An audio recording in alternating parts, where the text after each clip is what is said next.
Es 1000 veces más larga que cualquier monumento jamás construido. Se empezó a construir antes del nacimiento de Cristo. Seguían trabajando en ella cuando Colón descubrió América y miles de personas murieron mientras se estaba haciendo. ¿Qué temores ocultos condujeron a los chinos a construir la Gran Muralla? Una muralla a la que llamaron el mayor cementerio del mundo.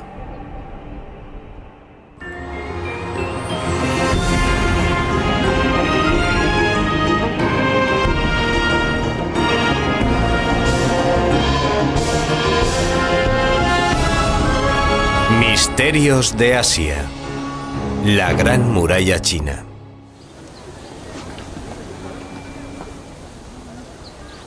Esta es la muralla de la que todo el mundo ha oído hablar, donde posan todos los presidentes americanos y es visitada por miles de turistas al año.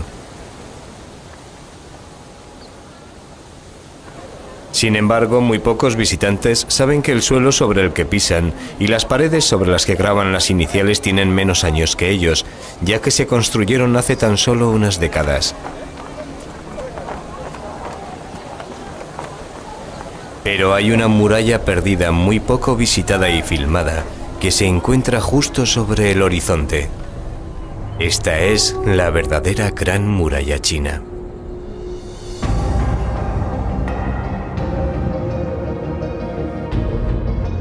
Comienza en las orillas del Mar Amarillo, se extiende a través de las montañas en dirección norte, atravesando Pekín, y llega hasta el corazón del norte de China. Tiene grandes castillos fortificados y atalayas situadas en los pasos de montaña importantes, por donde los ejércitos enemigos podían fácilmente romper las defensas. Edificada junto a las orillas de algunos grandes ríos, se extiende también a través de desiertos inhóspitos y de altas montañas.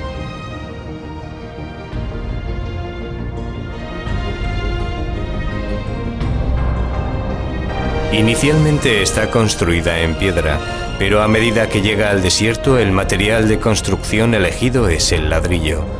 Y finalmente la Gran Muralla termina aquí, en esta solitaria atalaya con vistas al Río Blanco. Es la mayor hazaña de la ingeniería mundial, alcanzando un total de más de 6.400 kilómetros, desde su comienzo hasta su final.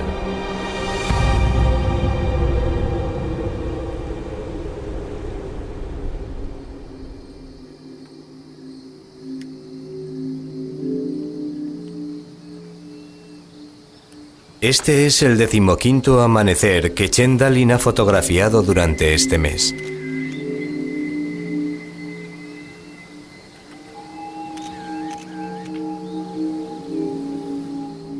Pero Chen no es solo un fotógrafo. Es un hombre que ha dedicado toda su vida a descubrir toda clase de información acerca de la Gran Muralla China. Durante años ha recorrido el país para buscar las ruinas de murallas olvidadas y abandonadas.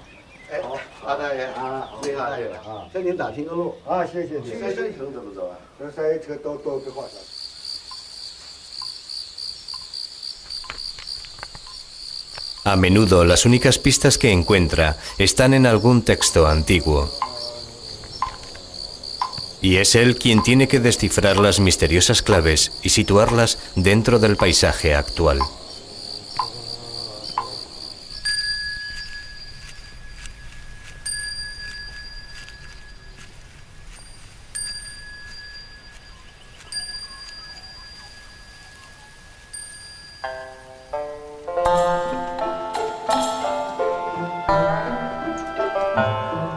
Valiéndose tan solo de un bastón para defenderse de las serpientes y de los perros rabiosos, ha recorrido miles de kilómetros. Sin embargo, ha obtenido varios éxitos. Después de ascender por esta frondosa ladera, descubrió una antigua muralla.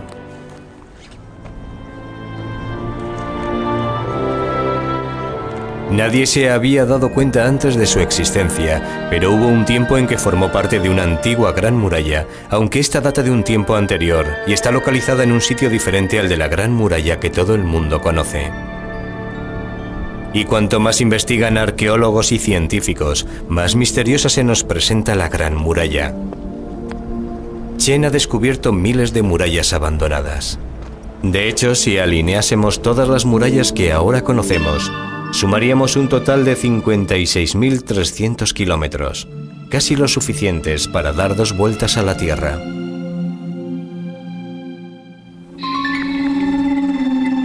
Pero, ¿por qué construyeron tantas murallas con un coste tan elevado? ¿De qué tenían miedo los chinos?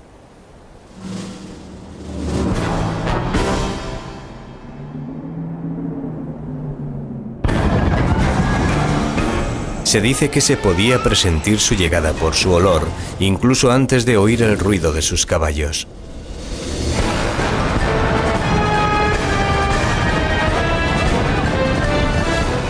Luego ya no se les podía frenar. Iban sembrando el terror, matando, violando y quemando aldeas. Tan solo dejaban tras sí el humo que dejaban sus hogueras y los cientos de cadáveres abandonados. Se trataba de las hordas nómadas de las llanuras del norte, los hunos, mongoles, manchúes. Todos ellos venían a acabar con la plácida vida que llevaban los chinos.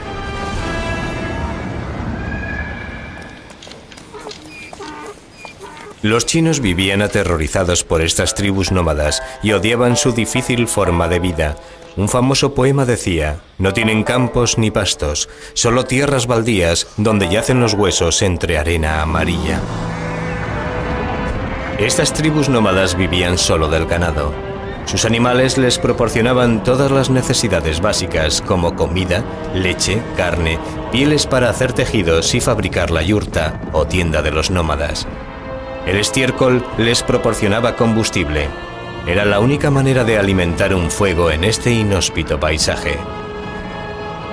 Las duras condiciones climáticas obligaban a los nómadas a trasladarse en busca de mejores pastos para el ganado.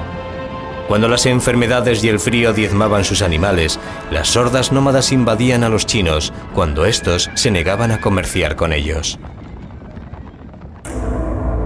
China tenía todo lo que los nómadas echaban en falta: arroz, seda, la escritura y una civilización muy elaborada.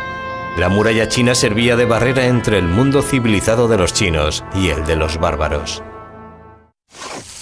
Durante siglos, los chinos han sido agricultores. Si sientes que formas parte de la tierra, permaneces en el mismo sitio y vas acumulando posesiones: tierra, ganado y casas que llenas de muebles y bienes. Llevaban una forma de vida constantemente amenazada por los ataques de los nómadas. Y por esta razón, desde tiempos remotos, los chinos construyeron murallas alrededor de sus aldeas y de su país, para protegerse de sus enemigos. La construcción de murallas era una característica tan arraigada en la mentalidad china, que la palabra china para ciudad es la misma que para muralla.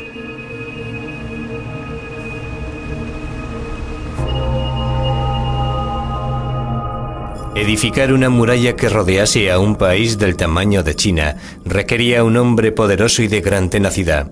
Un hombre tan poderoso que hizo que China llevara su nombre, el emperador Qin Shi Huangdi, el primer emperador de China. Empezó su construcción 2 siglos antes del nacimiento de Cristo, con una muralla que se extendía más de 6.400 kilómetros. Desde Lintao, en la China central moderna, atravesaba desiertos, montañas y mesetas hasta alcanzar la frontera coreana. Cuesta creer que se realizó en tan solo 12 años. Imagínense construir una muralla de 9 metros de altura y 4,5 metros de anchura, desde Nueva York a California sin ningún equipo moderno.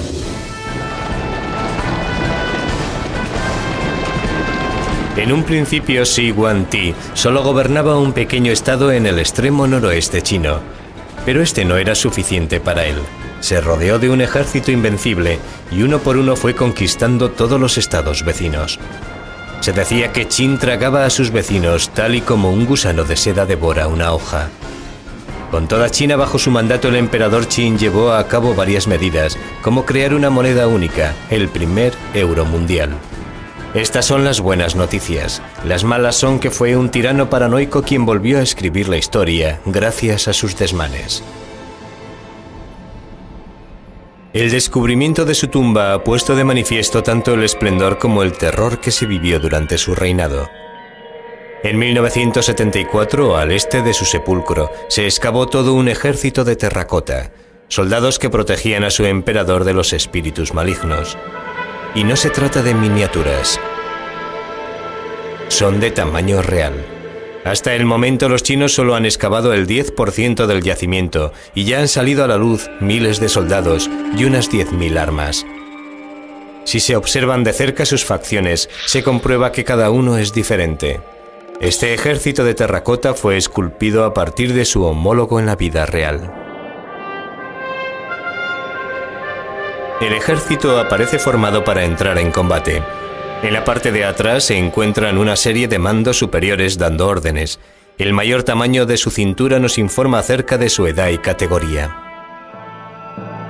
En suma, se empleó un total de 700.000 hombres durante 38 años en la construcción de la tumba del emperador Qin. Una vez que había unificado China y reorganizado su imperio, Qin Shi Huangdi envió 300.000 soldados a la frontera del norte para poner fin a las incursiones de los nómadas. Cuando terminaron su trabajo, el emperador les ordenó que permaneciesen allí, y con 500.000 más de campesinos se encargaron de edificar la primera gran muralla china.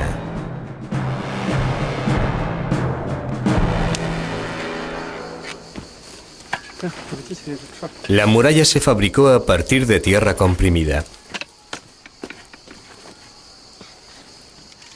Se trata de una técnica todavía utilizada en China hoy día. En primer lugar, se colocan en paralelo unos tablones de madera, separados entre sí según el grosor de la muralla. Luego se echa tierra dentro, se riega y se comprime al pisarla. Más tarde se levantan nuevos tablones y la muralla empieza a elevarse capa a capa. Es una forma fácil y rápida de construir una muralla. Se ha calculado que es 100 veces más fácil que construirla con piedra. Esta es la forma en la que Shi Huangdi edificó una muralla de 6.400 kilómetros en tan solo 12 años. Sorprendentemente, estas murallas son muy resistentes. Las murallas de esta antigua ciudad tienen casi 2.000 años y se han conservado así gracias al clima extremadamente seco del desierto de Gobi. La muralla sirvió de protección a los chinos, pero se cobró un elevado número de víctimas. Millones de hombres murieron de agotamiento mientras trabajaban en la muralla. Algunos dicen que los muertos se utilizaron como mortero y se enterraron dentro de ella. Nadie logró escapar de la tiranía del mandato del emperador. Todos los campesinos pagaban sus impuestos y contribuían al creciente bienestar del imperio.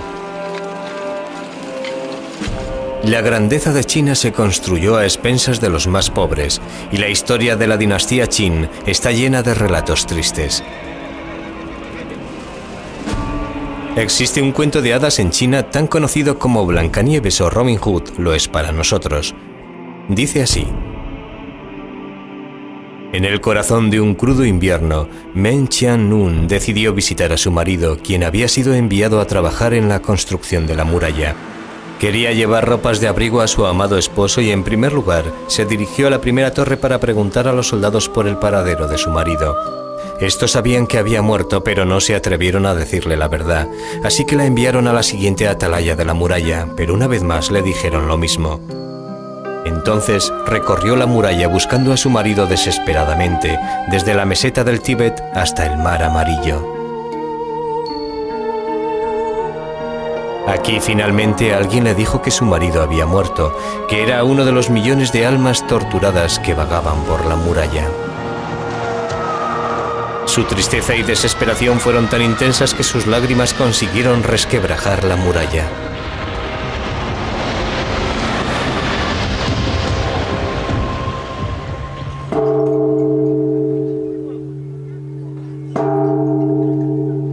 Hoy día existe un templo dedicado a Meng Qianlun. Los peregrinos acuden a este lugar a tocar una campaña que da buena suerte y rezar frente a su estatua.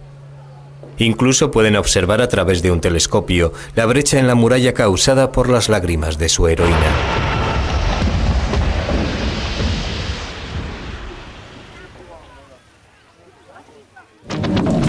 En los años posteriores a la muerte del emperador Qin, la gente se rebeló contra su imperio. Se hicieron con las armas de sus soldados de terracota y golpearon a sus inofensivos soldados, quemando tejados de madera y enterrando el ejército hasta que fueron recientemente descubiertos. Pero esta sublevación campesina apenas tuvo ningún efecto en los futuros emperadores. Muy pronto una nueva dinastía empezó a edificar una muralla incluso mayor que la del emperador Qin. El emperador Qin construyó su gran muralla a costa de las vidas de miles de campesinos. Después, una nueva dinastía, la Han, continuó con su obsesión de edificar una gran muralla, pero ellos tuvieron una ayuda adicional. La estatua de bronce del caballo volador de Hunan es uno de los mayores descubrimientos de la arqueología china. Esta fue la última arma de la dinastía Han, una nueva raza de caballos introducida en China por sus enemigos nómadas. Era más rápido, fuerte y resistente que cualquier caballo que había existido en China.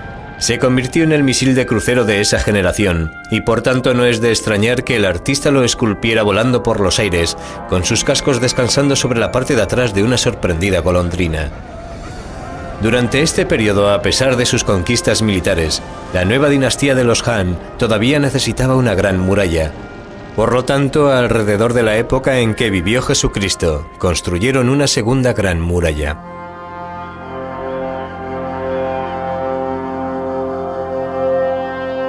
Esta se extendió a lo largo de 10.700 kilómetros y se convirtió en la mayor construcción de toda la historia de la humanidad. Tiene un total de 4.300 kilómetros más que la primera gran muralla del emperador Qin. No hay madera, agua o roca en el desierto. Sin embargo, los Han se las arreglaron para edificar una muralla que ha resistido la erosión durante 2000 años. Todavía se pueden observar las capas construidas con los materiales de la zona, capas de tierra comprimida, ramas, cortezas, tamarisco y estiércol de caballo. Esta muralla ha soportado condiciones climáticas extremas que van desde el calor tórrido durante la mitad del año hasta los vientos helados de la otra mitad. Pero edificar esta muralla en medio de un desierto inhóspito constituyó solo la mitad de la tarea. Debía ser vigilada. Se ordenaba a los soldados estar en constante vigilancia y no moverse un milímetro de sus puestos. Este era el trabajo de los que vigilaban estas atalayas, construidas a unos cuantos kilómetros de la muralla actual. A pesar de tener uno de los mayores ejércitos del mundo, la muralla era tan larga que carecían de los hombres suficientes para colocar un centinela cada cierto número de metros. Por lo tanto, avisar del ataque enemigo con antelación se hizo crucial.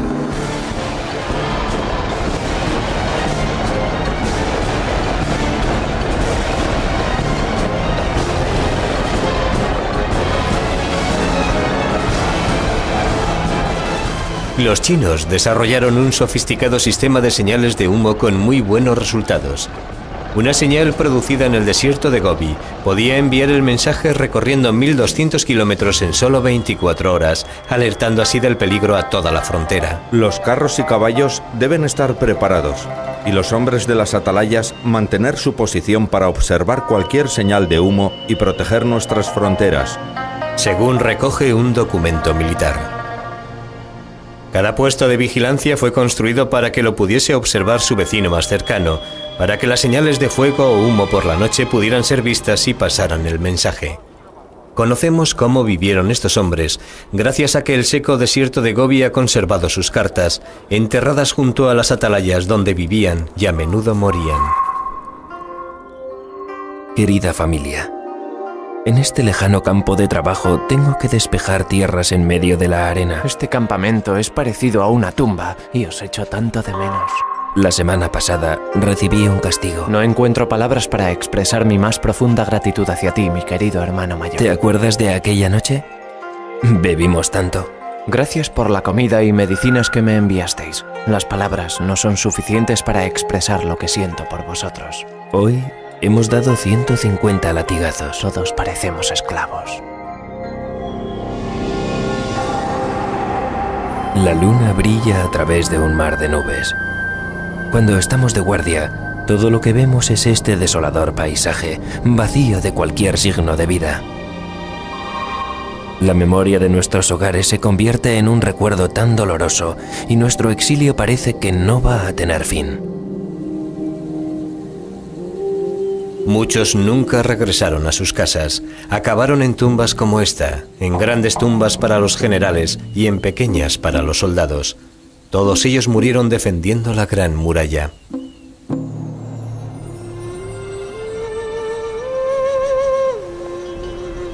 Pero el sufrimiento de los soldados sirvió para algo. Su presencia preservó de los ataques enemigos a comerciantes y viajeros. Las caravanas que nunca se apartaban de la protección que ofrecía la muralla abandonaban China cargadas de seda, pieles, cerámica y ruibardo, una planta desconocida en el oeste y muy apreciada en medicina. Esta fue la famosa Ruta de la Seda.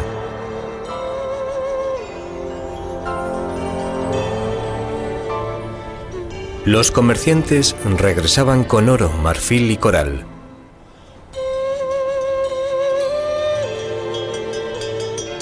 Se trataba de una ruta muy peligrosa, ya que atravesaba los mayores desiertos del mundo.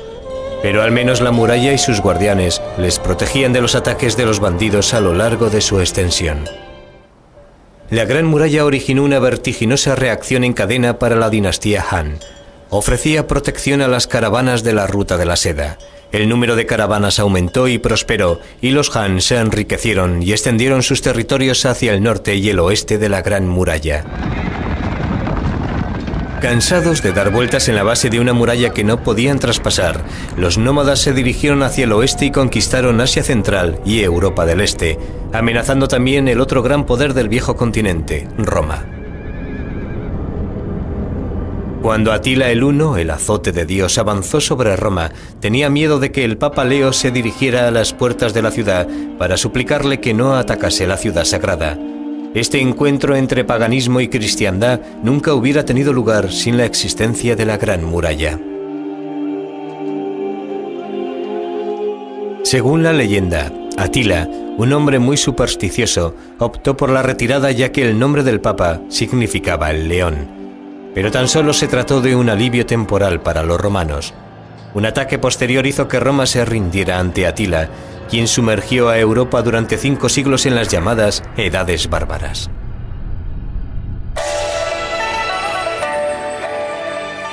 Mientras Europa sufría, China entraba en su época dorada con la llegada de la dinastía Tang, con los emperadores más ricos y poderosos en la historia de China. Hay estatuas de guardianes del espíritu esparcidas por todo el país que protegían las tumbas de la época dorada de China.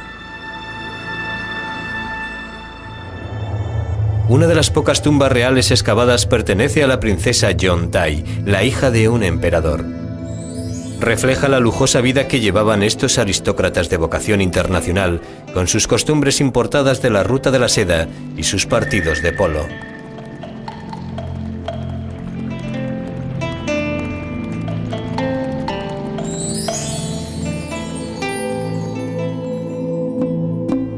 Los ejércitos de la dinastía Tang controlaban grandes áreas a ambos lados de la muralla, por lo que ya no se utilizaba como sistema defensivo y se convirtió en una ruina. Para mantener el orden en las estepas, los Tang prefirieron dar mayor importancia al comercio y la diplomacia, más que al sistema defensivo de la muralla. Y los mejores diplomáticos de la época eran las princesas chinas. Cada cierto periodo de tiempo se elegía una princesa para casarla con un jefe nómada. Se enviaba con sus eunucos, criados y montones de lujosos regalos.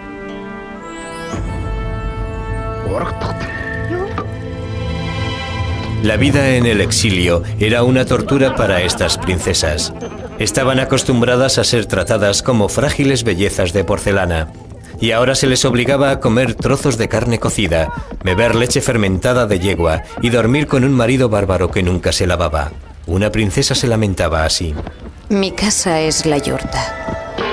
Mis paredes son de fieltro. Mi bebida es la leche fermentada. Vivo en un país extranjero soñando en convertirme en una grulla amarilla para poder volver a mi hogar. Enviar una princesa al exilio y casarla con un bárbaro parecía en principio un precio muy pequeño para comprar la paz. Era desde luego un sistema más barato que construir y vigilar una gran muralla. Pero esta política solo tuvo un éxito transitorio. Un nuevo peligro les acechaba desde los eriales del norte del país. China estaba a punto de enfrentarse con el guerrero más cruel que ha conocido la historia. Más allá de la gran muralla, los pueblos bárbaros recorrían Asia destruyendo aldeas y saqueando todo lo que se les cruzara en su camino. Aquí empezó la peor pesadilla que ha vivido China, con el nacimiento de un niño con su mano derecha empapada en sangre, un presagio de lo que iba a suceder.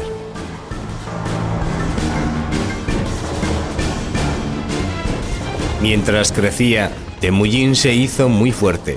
Aprendió a dominar el arte de la política tribal y gracias a su astucia y traiciones llegó a ser el jefe de su tribu y más tarde de varias tribus.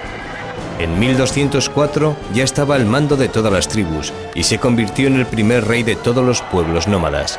Le llamaron Genghis Khan, rey de reyes. Se dice que sus crueles guerreros no sabían lo que era el dolor ni la compasión. Podían cabalgar durante días sin desmontar. Cuando escaseaba la comida sorbían la sangre de sus caballos. Nunca hacían prisioneros, ya que masacraban ciudades enteras. La gente les tenía tanto miedo que se rendía sin ofrecer resistencia. Genghis pronto dirigió su atención hacia el sur, hacia las fértiles tierras de China. La mano sangrienta de su nacimiento estaba a punto de cumplir con su terrible destino. Durante el verano los cauces secos de los ríos ofrecían rutas fáciles de invasión a los nómadas, cuya intención era saquear las ricas ciudades chinas de las llanuras.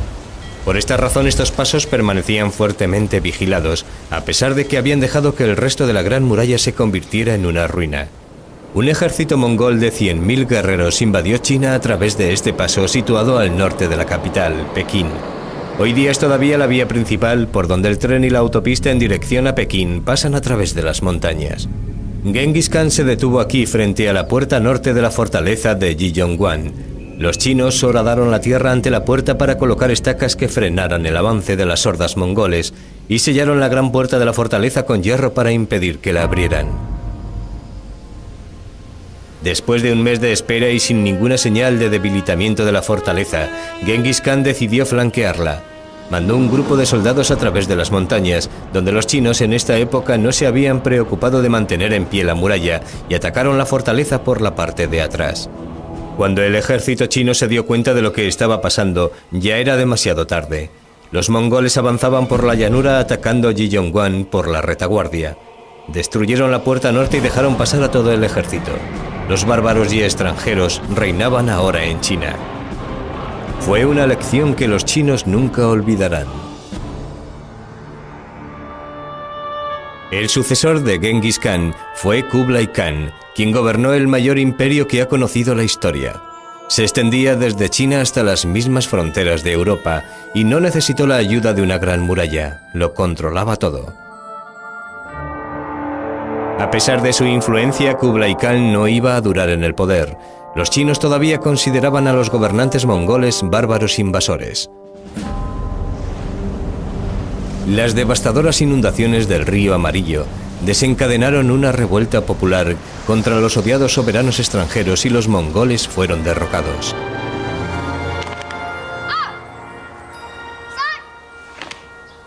Fueron reemplazados por una dinastía china, la Min, quien estaba dispuesta a no volver a caer en los errores del pasado. Estos son los descendientes de los hombres que construyeron la muralla durante esta dinastía y expulsaron a los mongoles fuera de China. Están orgullosos de sus antepasados, hombres y mujeres que construyeron y defendieron la última gran muralla china. Esta es la razón por la cual estos agricultores de una aldea remota todavía practican las artes marciales cada mañana antes de acudir a trabajar en el campo. Los nuevos gobernantes, los emperadores Min, se mostraron resueltos a que no volviese a suceder una nueva invasión. Por lo tanto, en 1368, cuando Europa estaba siendo diezmada por la peste negra, los emperadores Ming llevaron a cabo el mayor proyecto de la ingeniería civil del mundo. Es incluso mayor que las murallas anteriores, ya que ésta se construyó en piedra en su mayoría. La muralla Ming se extiende desde Sanaiwan en el Mar Amarillo hasta Yaiyuguan en el desierto de Gobi.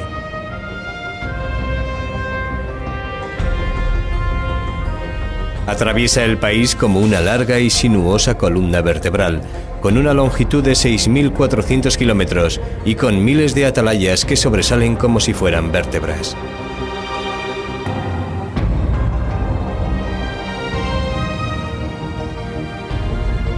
La mayor parte de la muralla está construida en piedra, un material de construcción 100 veces más difícil de utilizar que el ladrillo.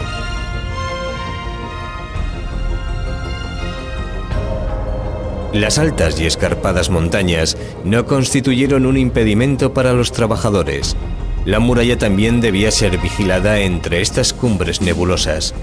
Las atalayas jugaron un papel crucial en la defensa de la muralla. Si se necesitaban refuerzos, los guardias hacían una señal a la aldea situada a menos de 1 kilómetro de distancia. Aquí todavía permanecen en pie las paredes de los cuarteles abandonados de una antigua guarnición. Alrededor de 500 tropas estaban aquí estacionadas, y si esto no fuera suficiente, había incluso una mayor concentración de tropas en fortalezas a unos pocos metros de distancia. De esta forma, un pequeño número de hombres situados en la muralla podía avisar a un ejército de alrededor de 1 millón de hombres en cuestión de horas. Edificar una muralla de estas características no resultó nada fácil. Gran parte del trabajo fue realizado por convictos, quienes si morían debían ser reemplazados por otro miembro de su familia hasta que se cumpliese la sentencia impuesta. Cada 15 metros los trabajadores instalaron desagües para eliminar el agua de lluvia. Estos desagües siempre se construían por la parte interior de la muralla, el lado alejado del enemigo, para que éste no pudiera lanzar una cuerda hacia el conducto y escalar la pared. Aquí, en una ladera muy inclinada, la muralla se eleva en escalones hacia la atalaya. Por lo tanto, si el enemigo conseguía subir hasta arriba, estas cruciales atalayas serían defendidas ferozmente.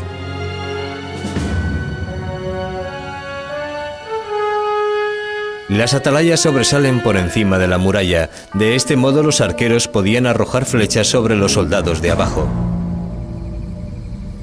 Estos torreones tenían una zona cubierta para que las tropas se cobijaran del frío, descansaran y almacenasen las armas. En la zona descubierta de la parte de arriba, protegida por almenas, las tropas mantenían la vigilancia y contraatacaban. Es un sistema de defensa asombroso, sobre todo si tenemos en cuenta el terreno sobre el que se construyó. Esta sección es casi vertical, ya que se eleva sobre una fuerte pendiente. En esta parte tiene tan solo una anchura de medio metro y una caída de más de 300 metros.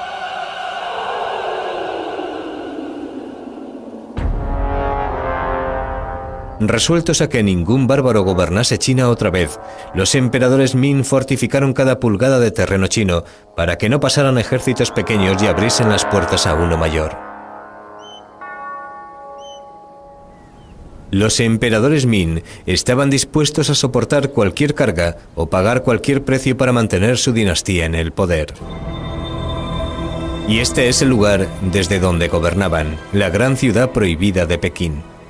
Con sus jardines, vestíbulos, templos y palacios, la ciudad tiene una extensión de 73 hectáreas, rodeadas de un foso y unas murallas asombrosas. La ciudad prohibida, un lugar de retiro, un lugar desde el cual los divinos emperadores Ming podían gobernar y vivir sin ser molestados por los modestos ciudadanos de su imperio. Dentro de sus paredes bermejas se desarrolló una vida única en toda la historia de la humanidad. En su centro estaba el emperador, cuya vida estaba llena de complicados rituales necesarios para el gobernador de toda China. Si se celebraban, el país prosperaría y florecería la dinastía Ming. El emperador tenía a su servicio un ejército completo de concubinas y guardando a estas un ejército incluso mayor de eunucos. Uno de los últimos emperadores de la dinastía Min, Guanli, fue un monarca muy débil que consiguió permanecer en el poder durante 47 años. Guanli gobernó desde su palacio y nunca se dejó ver por sus ciudadanos o sus ministros, e incluso muy rara vez por sus eunucos. Aislado de casi todo, no sabía lo que estaba pasando en el país que gobernaba. Los emperadores Min permanecen enterrados en unas tumbas al norte de la capital, Pekín.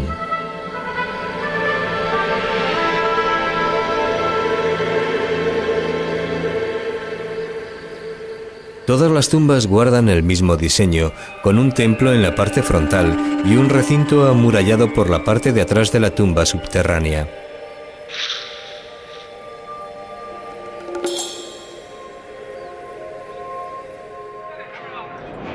Debido a su largo mandato, Guanli construyó una enorme tumba y en 1956 varios arqueólogos chinos decidieron abrirla, la única tumba de un emperador Ming que ha sido excavada. Mientras los trabajadores abrían las pesadas puertas de la tumba, se puso al descubierto un pasillo inmenso, mucho mayor que cualquiera de los que hay en una tumba de un faraón egipcio. Allí se encontraban los ataúdes laqueados del emperador y dos de sus esposas. Las autoridades comunistas ordenaron abrir el sepulcro para ofrecer una lección de concienciación social y mostrar la lujosa vida que habían llevado los mandatarios capitalistas, mientras las masas trabajadoras se morían de hambre. No podían haber elegido un ejemplo mejor, como demostraron los lujosos objetos que se encontraron en su interior. Entre ellos se encuentra este ligero sombrero tejido con oro. La combinación de una vida lujosa y un gobierno incompetente no podía durar. La dinastía llegó a su fin 24 años después de que se acabó la construcción de esta tumba. Pero el fin de los Min no llegó a través de la muralla, estuvo causado por la belleza de una mujer. Los chinos creían que su gran muralla, construida por millones de obreros, les protegería para siempre, pero no fue así. La historia comienza con el saqueo de Pekín en 1644 por un ejército rebelde. Durante el caos que se produjo después, una tribu nómada, los manchúes, vieron la oportunidad perfecta para invadir China. Su inmenso ejército avanzó sobre China, pero la muralla permaneció intacta. Durante su invasión no se destruyó ni un centímetro de muralla. Esta es la fortaleza que los manchúes querían conquistar. Estaba gobernada por el general más importante y fiel de todo el imperio, el general Gu. Por ello resulta extraño que no se encuentre entre la muestra de soldados más valientes de la fortaleza.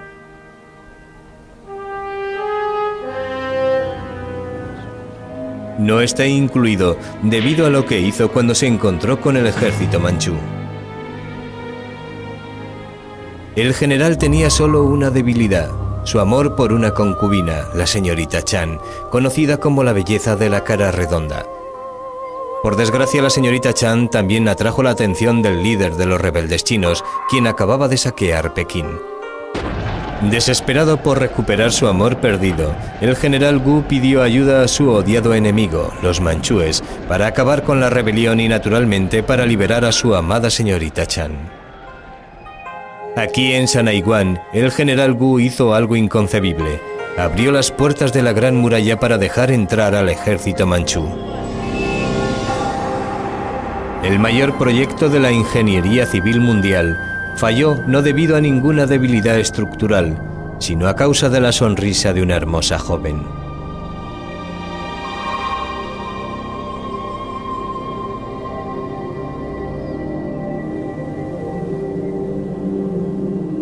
La nueva dinastía manchú intentó poner en práctica una política diferente con sus vecinos, la diplomacia.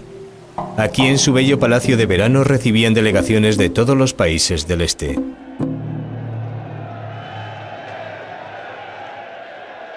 La asistencia era obligatoria. Esperaban que sus vecinos pagasen sus tributos al emperador. Esta era la diplomacia manchú. Pero los huéspedes debían sentirse cómodos. El emperador incluso envió oficiales al Tíbet para dibujar y medir la residencia del Dalai Lama y luego construir un modelo a escala para recibir a sus huéspedes. El Dalai Lama nunca hizo el viaje.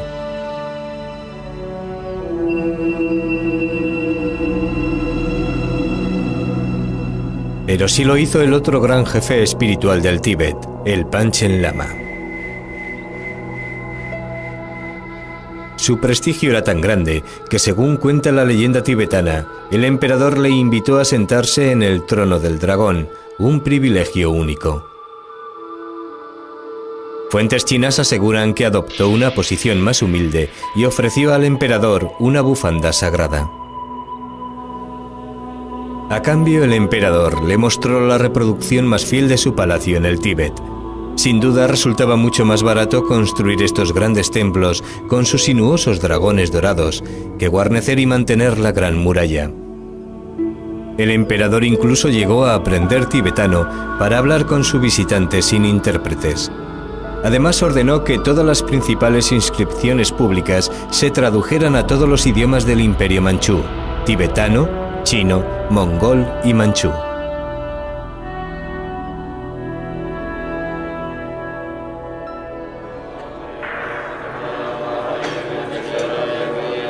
Varios monjes se instalaron aquí y hoy día continúan con los rituales budistas, mucho después de que el último emperador abandonase el trono.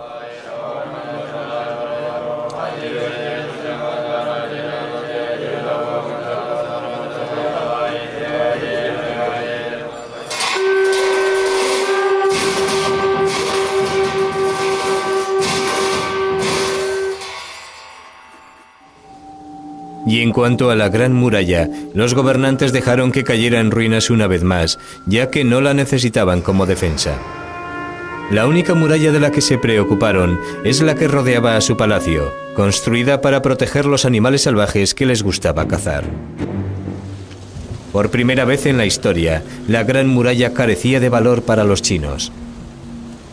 Pero el último e intrigante capítulo de la historia de la muralla aún no se había escrito.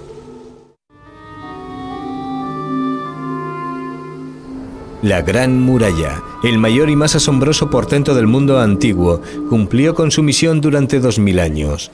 Sin embargo, fue tan solo en los últimos 200 años cuando Occidente se fijó en ella. En 1793, los británicos enviaron una expedición diplomática a China dirigida por Lord Macartney para iniciar relaciones comerciales con ella. Cuando Macartney se detuvo a admirar la muralla en su viaje a través de China, los guías chinos se vieron sorprendidos. ¿Por qué iba alguien a interesarse por un montón de piedras antiguas? Un miembro de la expedición hizo un boceto de la muralla, que es el reflejo de cómo ve la Gran Muralla la mayoría de la gente hoy día. Cada embajador que visitaba China y era recibido por el emperador debía practicar el kowtow, es decir, hacer la reverencia 3 veces acompañada de 3 postraciones en las que la frente tenía que tocar el suelo 9 veces en total.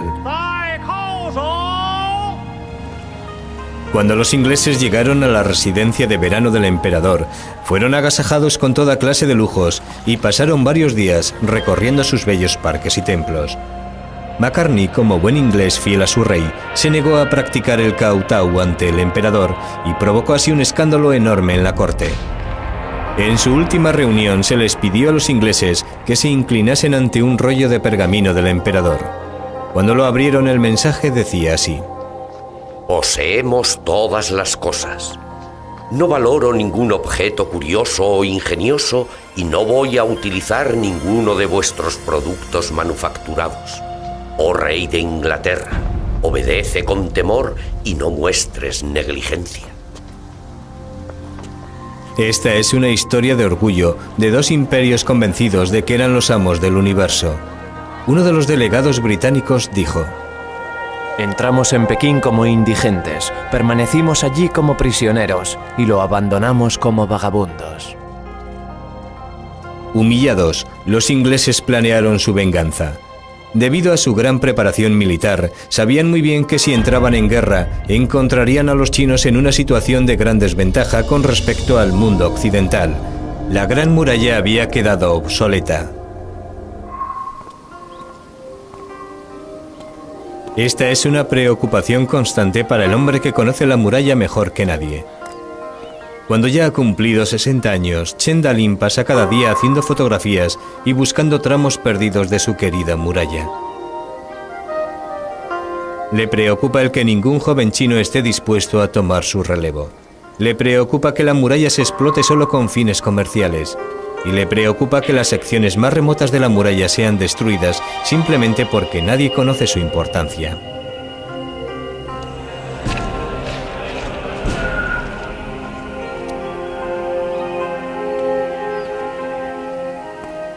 Mientras Chen recorre China, también regresa a épocas pasadas.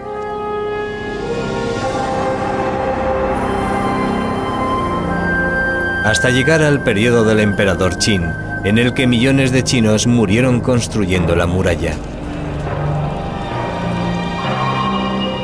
Teme que sean olvidados. Según Chen, murieron construyendo la mayor obra jamás edificada por el hombre.